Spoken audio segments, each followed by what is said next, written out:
విశాఖ జిల్లా విశాఖ నగరంలో జరగబోతున్న స్టాండింగ్ కౌన్సిల్ ఎలక్షన్స్, అదేవిధంగా విశాఖ జిల్లా లోకల్ బాడీ ఎమ్మెల్సీ ఎలక్షన్ సందర్భంగా వైఎస్ఆర్ కాంగ్రెస్ పార్టీ కార్పొరేటర్లతో, నాయకులతో, అదేవిధంగా జిల్లాలో ఉన్న ఇన్ఛార్జీలతో, ఎమ్మెల్యేలతో అన్ని విధాలుగా మన పార్టీ అభ్యర్థుల గెలుపుకి కృషి చేయాలని చెప్పి ప్రత్యేకంగా సమావేశం ఏర్పాటు చేయటం జరిగింది.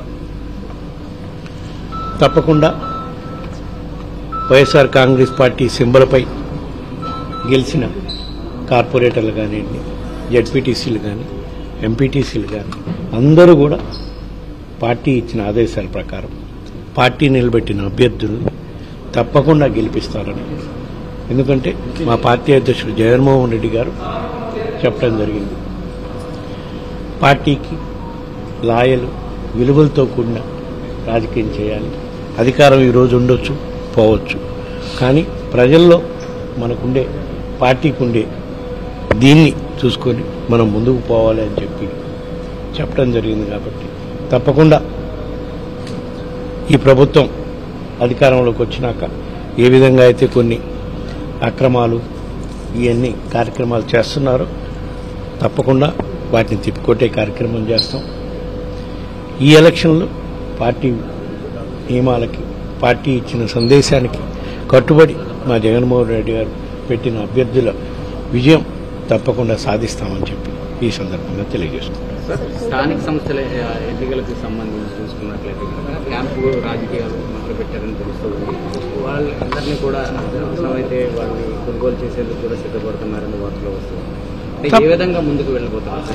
తప్పకుండా స్వామి, మేము విలువలతో కూడిన రాజకీయం చేస్తామని మా పార్టీ అధ్యక్షుడు జగన్మోహన్ రెడ్డి గారు చెప్పడం జరిగింది.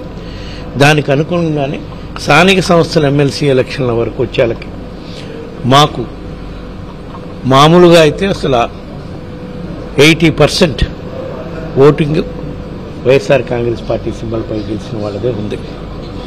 దాన్ని బట్టి మీరు చెప్పండి, ఇప్పుడు అవతల పార్టీ కూటమి తరఫున అభ్యర్థిని పెడుతున్నారంటే వాళ్ళు ఎటువంటి రాజకీయం చేయటం కోసం అభ్యర్థిని పెడుతున్నారు అంటే డబ్బు ఆశ చూపించి, పదవుల ఆశ చూపించి మా పార్టీ సింబల్పై గెలిచిన వాళ్ళని కొనుగోలు చేయటమా, ఏం చేసే కార్యక్రమం చేసి ఎట్లయినా గెలవాలి అని వాళ్ళు కుట్రపూరితంగా చేసే కార్యక్రమం చేస్తున్నారు. దానికే కదా మేము చెప్పాం, మా పార్టీ అధ్యక్షుడు జగన్మోహన్ రెడ్డి గారు ఇచ్చిన ఆదేశాల ప్రకారం మా పార్టీ సింబల్పై గెలిచిన ప్రతి ఒక్క వైఎస్ఆర్సీపీ నాయకుడు తప్పకుండా మా అధ్యక్షుని ఇచ్చిన పిలుపు మేరకు పార్టీకి లాయల్గా ఉంటారు. తప్పకుండా పార్టీ తరఫున నిలబడ్డ, స్టాండింగ్ కౌన్సిల్లో నిలబడ్డ 10 మంది కానివ్వండి, రేపు ఎమ్మెల్సీ ఎలక్షన్లో నిలబడబోతున్న మా సీనియర్ నాయకుడు బొత్స సత్యనారాయణ గారు మంచి మెజార్టీతో గెలుస్తారు. మా పార్టీపై ఏ విధంగా నమ్మకంతో ప్రజలున్నారో దాన్ని గెలిపించి నిరూపిస్తారని చెప్పి కూడా మేము ఈ సందర్భంగా తెలియజేస్తాం. స్టాండింగ్ కమిటీకి సంబంధించి చూసుకున్నారు, కొంతమంది కార్పొరేటర్లు సైతం కూడా వాళ్ళు పార్టీలో జాయిన్ చేసుకున్నారు.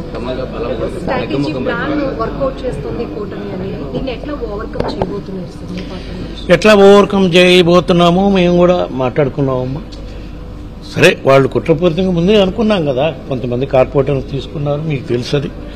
అయినా సరే మా దగ్గర ఉండే కార్పొరేటర్లు చేస్తున్న అభివృద్ధి కార్యక్రమాలు, మా మేయర్ చేస్తున్న అభివృద్ధి కార్యక్రమాలు, మా పార్టీ విశాఖ నగరంలో గత 3 ఏళ్ల నుంచి చేస్తున్న అభివృద్ధి కార్యక్రమాలు ముందుకు పోవాలి అంటే మళ్ళా మా కార్పొరేటర్లు అందరూ కూడా స్టాండింగ్ కౌన్సిల్లో మా పార్టీ తరఫున నిలబడడం గెలిపిస్తారు.